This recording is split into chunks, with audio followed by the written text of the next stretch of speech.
Halo semuanya, selamat datang di video kali ini.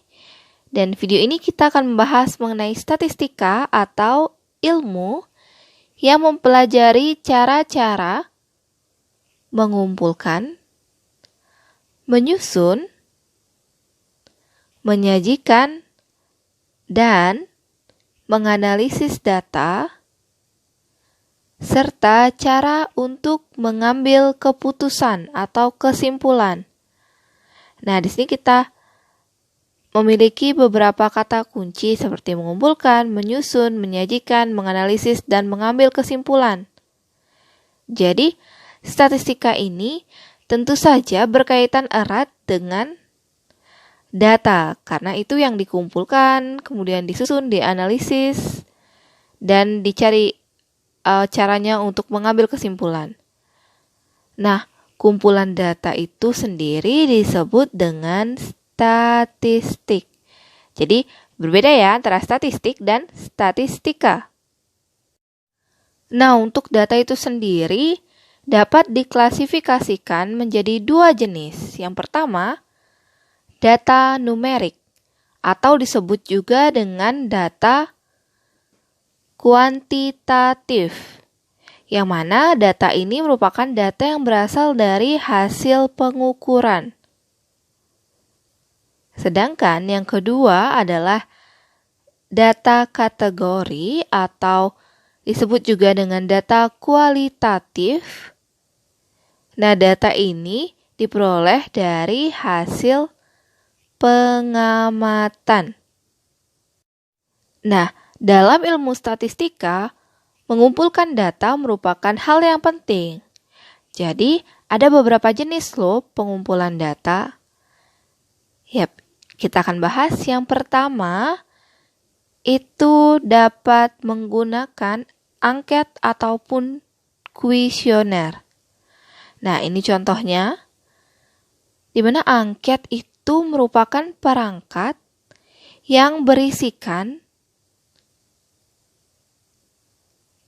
pertanyaan ataupun pernyataan. Nah, seperti yang kita lihat di gambar, itu contohnya. Dan kita sudah pernah menggunakannya atau sering ya menggunakan Google Form.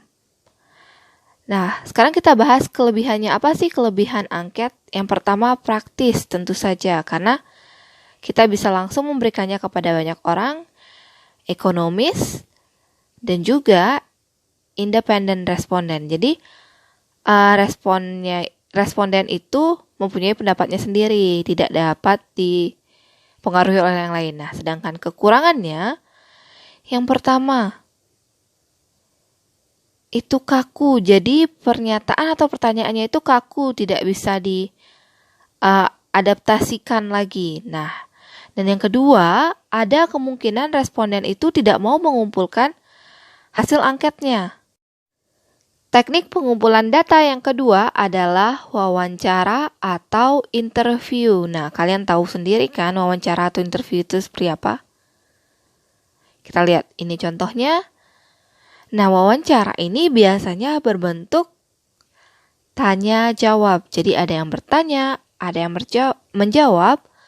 Jadi wawancara itu merupakan tanya jawab dengan responden yang mana mempunyai kekurangan, yakni membutuhkan waktu yang cukup lama, serta membutuhkan keterampilan dalam berkomunikasi. Jadi kita harus memiliki keterampilan untuk menggali informasi dari responden agar mendapatkan jawaban yang kita inginkan. Sedangkan kelebihannya, tentu saja data yang kita dapatkan atau kita peroleh itu cukup detail atau terperinci.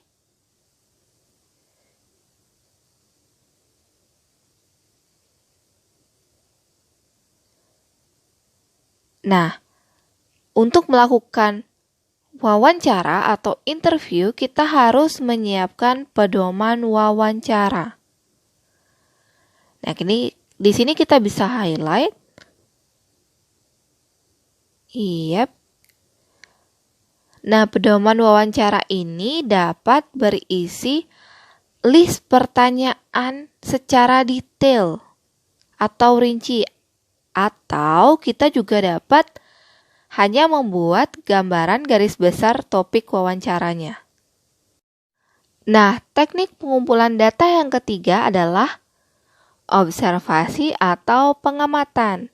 Sesuai dengan namanya, tentu saja dalam mengumpulkan data kita harus melakukan pengamatan, dan pengamatan tersebut dilakukan secara berkala. Bisa setiap hari, setiap minggu, setiap bulan, atau bahkan tahun. Nah, untuk contohnya sendiri, observasi itu biasanya dilakukan dalam pembelajaran IPA maupun IPS loh. Contohnya nih, dalam IPA kita mengamati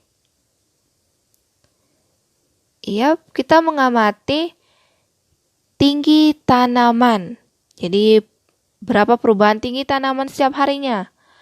Atau dalam mengamati pertumbuhan COVID-19 di Bali. Dan yang lain-lain.